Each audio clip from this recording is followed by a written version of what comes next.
So you got your copyright and you want to register it. How do you do it? You literally can just go online. You can go online. I think it's $35. You pay $35. You upload a PDF or whatever of your you send it in to the copyright office, and you have registered your copyright. So it's not like crazy complicated, like you need a lawyer to do it or whatever. You literally can just go online, follow the instructions, pay your $35, and boom, you are registered federally. You've registered your copyright federally. Are there copyright branches? What do you mean by branch? Like like I can go to the post office and go, what I'm saying? No. Downtown, ain't it? What's that? I heard one downtown Oakland. I don't think there's copyright branches, but what you can do, so you're talking about like searching for other people's copyright? No, like where you could go in and be like, I want to copyright it. Yeah. And A physical place. I mean, there are places that will probably do it. I know that there's like, aren't there like some places that like have all those legal forms and stuff like that? Yeah, like the notary. Yeah, I try online. It's kind of complicated.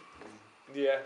Well, you know what we should do is we should, if you guys we could even try and do one. Come on, let's go. What's up? We could do it. Let's run through this, and then maybe on another week we'll actually just go ahead and do it. Bring your lyrics or something like that, and we can do it. Yeah. Do one of your songs. We can put it down. I got my lyrics, man. I gotta do something with those, man. The only question is who's got the $35? That's the problem. Yeah. All right. What? So what else? Why else do we argue? Why else would you want to register it? It's so no one else can say that it's theirs, and they can't say that, oh, I didn't know. Because what you're doing by registering it is you're letting the world know, right? You're letting the world know that this is yours. So if you did go to court and you sued someone, they couldn't say, oh, I didn't know. Oh, I didn't know it's not a defense. Oh, I didn't know doesn't matter. You're still guilty.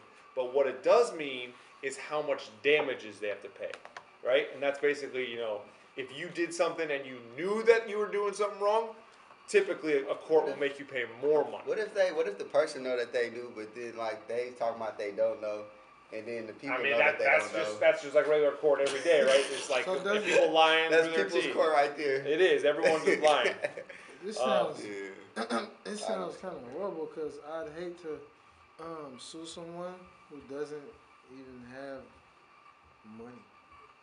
That's because you're a nice person. That's the thing. Like, you wouldn't sue someone that doesn't have money, right? Unless you wanted to stop them, right? So the number one reason people sue someone is for cha-ching money, right? That's the number one thing you try to get after. Cash money. Exactly. You sue someone because you want their money. You sue someone because they screwed you and that cost you money, and you want them to make you right. The other thing you can sue for is what's called an injunction, which is to get someone to stop doing something.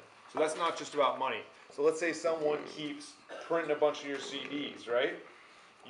But they have $1 kajillion. They don't care, But you want them to actually stop printing. Then you can print those CDs. Then you can get what's called an injunction, which is a court order that says you can no longer. Exactly. So that it's more of like a forcing someone to take an action as opposed to making them just pay. Injunctions are much harder than getting a. Courts prefer money. It's easy, right? Yeah. Money's just like, hey, pay them, or you didn't pay them, you're wrong. Injunctions are tough though because court doesn't want to sit around and make sure you're not doing something. That's a pain in the ass for them to regulate. Basically, bootlegging people stuff. I thought that was a federal crime. It is, right? Because that's a violation of copyright law, right? And then we're talking about a federal law here. It's not specific to the states. But what I'm talking about is just like different way of things you can get if you do sue someone. It's not always money. You can actually get them to stop doing something. But it's a higher degree of proof. It's much harder to get the court to agree to that. And it's they don't like doing it. Because like I said, no one wants to be a babysitter. They just want to say pay or don't pay, or this is how much you screw this person out. Does that make sense? No, that makes sense. Yeah. All right. So you guys all seen that little C, right? The C in the circle. Yeah. That just shows that they have registered copyright, or they can write copyright and the name, whoever the owner is. For a sound recording, it's a copyright or P and name of the copyright owner.